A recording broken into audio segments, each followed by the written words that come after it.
혹시 러시아가 서방의 제재를 견디고 오히려 성장 중이다, 이런 기사를 보신 적 있으신가요? 2022년 우크라이나 침공 이후 서방의 제재로 러시아 경제는 심각한 타격이 예상되었지만 공식 지표상으로는 예상보다 견조한 성장과 낮은 실업률을 보였습니다.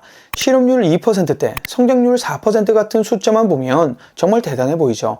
블라디미르 푸틴과 러시아 정부는 이를 서방의 제재가 실패했다는 증거로 내세웁니다. 그런데 과연 이게 진짜 러시아의 호황일까요? 오늘은 표면적인 숫자 뒤에 숨은 전시경제의 착시를 함께 짚어보려고 합니다.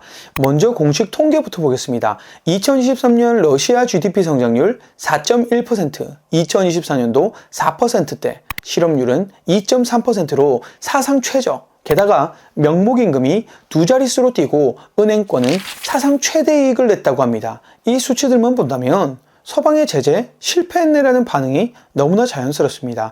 하지만 GDP가 정말 부가가치만 반영할까요?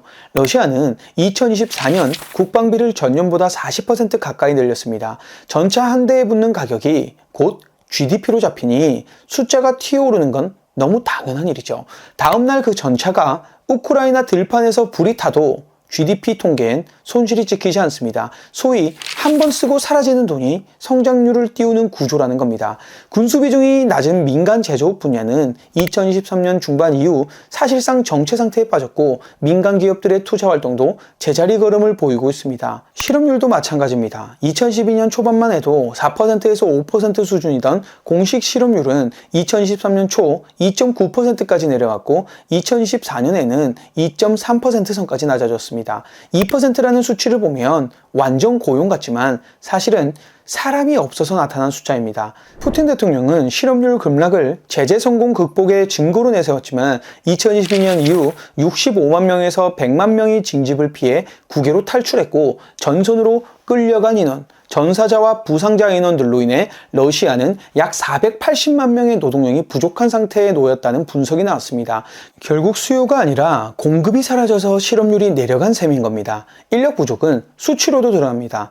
2023년 중반 러시아 전체 산업에서 구인 공석률은 6.8%로 1년 전 5.8%에서 크게 상승했고 기업 10곳 중 7곳 이상이 노동력 부족을 호소하고 있습니다.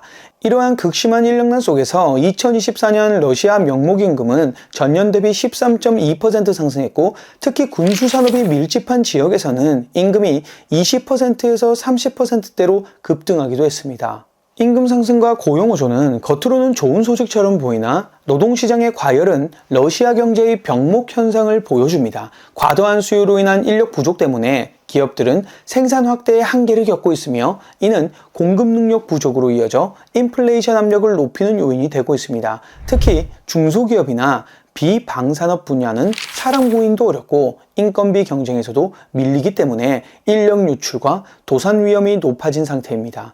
그리고 러시아 중앙은행 기준금리를 알고 계신가요? 21%입니다. 1990년대 신흥국 위기 수준이죠. 그렇다면 왜 이렇게 높을까요? 물가가 잡히지 않아서입니다. 2022년 전쟁 직후 루브라 폭락으로 러시아 물가 상승률은 연간 13.7%까지 치솟았다가 한때 기저효과로 2023년에는 7.3%까지 둔화되었습니다. 그러나 2023년 하반기부터 재정지출 확대와 통화가치 하락 영향으로 인플레이션이 다시 발생하며 2024년 소비자 물가 상승률은 9.5%로 다시 두 자릿수에 육박하게 됩니다. 이러한 인플레이션을 잡기 위해 중앙은행은 금리를 올려 루블 가치를 방어하고 자금을 묶어두려고 하지만 높은 금리는 은행들에게만 좋은 상황입니다. 예금금리 상승으로 자금 조달 비용이 늘었지만 대출금리가 그 이상으로 오르며 예대 마진이 확대되어 사상 최대 이익을 거두고 있습니다. 하지만 대출 시장은 급격히 냉각되고 있는 상태입니다. 기업들은 비싼 이자 탓에 신규 투자 자금 조달을 포기하거나 기존 대출을 상환하고 현금 보유나 은행 예치를 선택하고 있습니다. 기업과 가계대출 이자가 30%를 넘어가니 투자와 소비가 식어갑니다. 고물가, 고금리, 신용경색, 성장 둔화의 전형적 시나리오가 시작되고 있는 거죠. 재정도 들여다봅시다. 푸틴 정부는 전쟁 수행을 위해 막대한 재정을 투입하면서 러시아 연방 예산 구조가 크게 변모했습니다. 2012년 전쟁 이전까지만 해도 GDP 대비 3% 안팎이던 국방비는 전쟁 후 급증해서 2024년 러시아의 군사비 지출은 약 1,490억 달러로 전년 대비 38% 증가했습니다. 이는 러시아 GDP의 7.1%에 해당하며 정부 총지출의 19%를 차지하는 규모로 2015년에 비해 2배로 늘어난 수치입니다. 반면 과학과 교육, 보건 예산은 삭감됐습니다. 예산 적자는 GDP 대비 1.7% 수준이지만 그건 루블화 약세 그리고 유가 상승 덕에 세수가 늘어난 착시입니다. 국부펀드 현금성 자산은 이미 절반 아래로 줄었고 정부는 국채 발행을 재개하여 국내 은행들을 대상으로 적극적인 차입을 진행하고 있습니다. 세수 확충을 위해 일회성 초과 이익세 부과, 에너지 기업에 대한 수출 관세 인상 등 기업 몫의 전쟁 비용 분담을 요구하고 있습니다.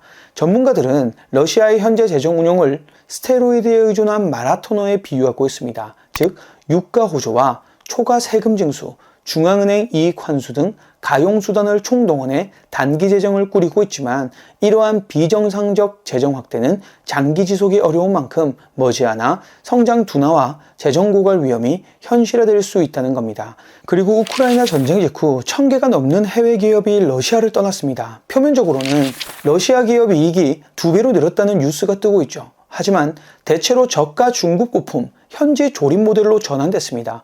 첨단 반도체, 항공기 부품 수입은 여전히 제재 대상이고 국산화 프로젝트가 쏟아지지만 완성품 품질과 안전도가 이전보다 훨씬 떨어진다는 평가를 받고 있습니다. 외국인 직접 투자도 러시아 경제의 기술 및 자본 유입의 또 다른 축인데 전쟁 이후 사실상 급격히 위축되었습니다.